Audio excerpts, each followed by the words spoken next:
So the Carolina Panthers get a steal in Terrace Marshall Jr., in my opinion. They could use a third receiver, after, of course, losing Curtis Samuel. They can kind of, get an addition here with Terrace Marshall Jr., which I think just makes a lot of sense. There's a lot to like about him. We're going to get into the film study. I think he'll fit that scheme perfectly. I could see him easily surpassing a lot of the first-round guys. I actually would be kind of surprised if he doesn't, to be honest. I think that he's a steal, and this is kind of why I always say don't draft a receiver in the first round. Because listen, with the number 8 pick, they wanted to go receiver. They could have gone receiver there, but I have Marshall ahead of Devonta Smith, who a lot of people maybe would have gone with number 8. Not a ton, but some people might have. So I think this makes a ton of sense. Wait until a late second-round pick, and you can get a player who I think will have an equally talented season, if not even better than some of the guys that people are really hyping up. So I love this pick for Carolina. I think he's a steal.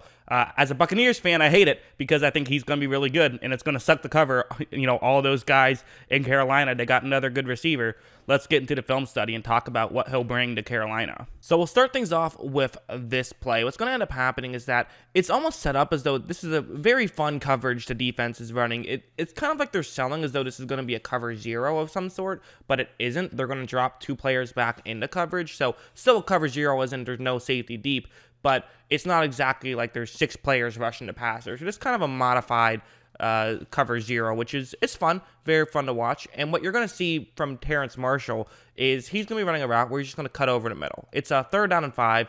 This isn't an incredibly complex route or anything, but the main thing I love about Marshall is his route running. He just knows how to do the little things to help himself get more open, which is something that does translate at the NFL level. Watch how right when this play starts, you notice him really kind of sell as though he's potentially running to the sideline. And again, I know it's a little bit hard to tell. Part of him is cut off, but just bear with me. I, work with what I have here.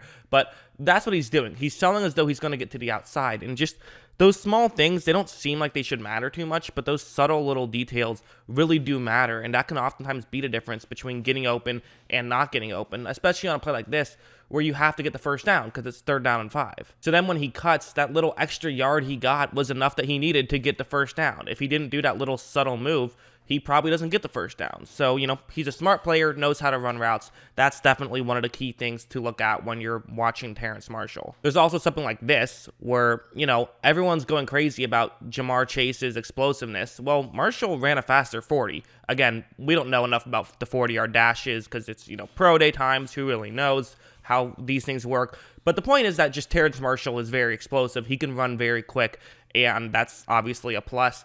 This play is a great example where the defensive back who's covering him, and this, by the way, is the situation that a lot of people look for. This is what scouts, one of the main things they look for is how well do you do when you're running a go route against cover 1? Can you get open consistently? Because in the NFL, that's a big thing that teams look for is someone who can just do this with some consistency, and I think Marshall will be able to. Because watch how right when this play starts, they're going to go off screen for a second, but there was no move here or anything. Marshall's just faster. He just outruns 27 there, despite the fact that there was a ton of room in between. Now, this itself would be very good, right? He ran by, good job, you have speed, that's nice, that's something that does translate to the NFL. His, runs that's, a sub 4.5, which is really what you need for a wide receiver. It was 4.38, but again, pro day time, probably closer to a 4.48, which is still fine.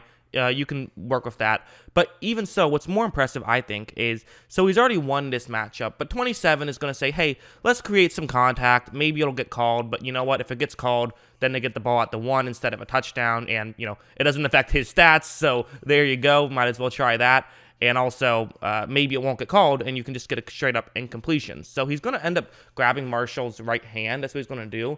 But watch what Marshall can do. He's still going to find a way to make a one-handed grab when at the last second he realized that one of his hands was taken away. So really incredible play, really athletic play, and that's something that he is bringing to the table. Like, this play's another good example of that route running, going back to what I started off talking about. It looks like a cover 3 zone coverage. It's possible I could have a couple of these coverages wrong just because, again, no all 22 footage, work with what I have.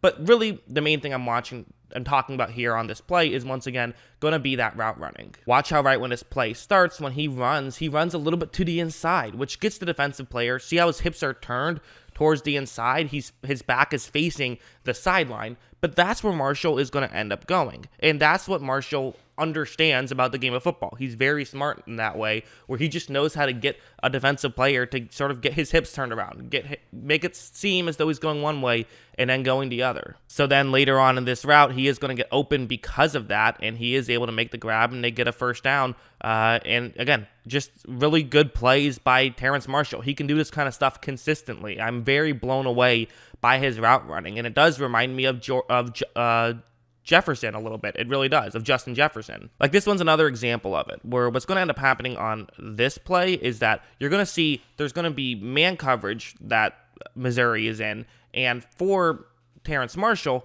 he's going to be running the route you see on the screen. But again, a lot of what I talk about is not just running the route, but don't give away at the beginning of the route what you're running. Watch how right when this play starts, again, he kind of just runs straight up. So you could totally suspect that he could be running to, the offense's right. He could just be running straight. He could cut right here and just, run a curl route, do a lot of different stuff. So for the defensive back, he doesn't really know what to do. He can't really get himself in position. And this is kind of why when I talk about corners, I say speed matters so much for a corner, because the chances are you're going to get out of position, and the only way to get back in position is to use speed.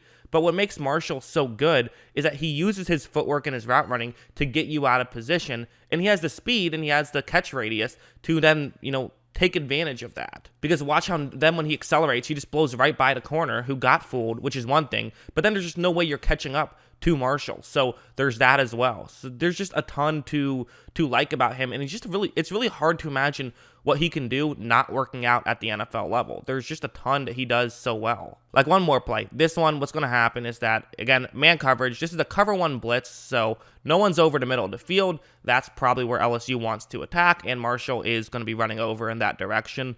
This LSU-Missouri game, if you really want to get a deeper dive into how good Marshall is, I highly recommend watching this game, because he completely took it over, and LSU had pretty much no business winning this game, despite the fact that they were playing an 0-2 team when they were ranked. Missouri just felt like the more complete team, but Marshall was single-handedly keeping them in it. On this play, it's a very simple route, just running over the middle. But again, watch how he runs it. To start off, he's literally just walking, not giving anything away, because he doesn't want to let the opposing player know what he's going to do. And the reason why I harp on this so much is because if the opposing player doesn't know where you're going and you're faster than him, it's game over. If the opposing player isn't as fast as you but can kind of guess what you're about to do, well, they have a chance in that regard. But when you're faster, when you have better footwork, when you are bigger, he's like 6'3", and when you have a better catch radius than they have ball skills, guess what? You're going to win most of the time, and that's what's going to happen here. See how he cuts over the middle, and just like, there's no way you're missing that throw. That's just such an easy throw to make, and it's because Marshall gets so open on that play, and that will translate to the NFL level. He does remind me of maybe a Chase Claypool. I think he's better than a Chase Claypool prospect. You never know when it gets to the NFL level, but there's just a ton to like about Terrace Marshall, and I'm very high on him. I think Terrace Marshall is really good. I have him, I had him graded higher than Devonta Smith. I think he's that good.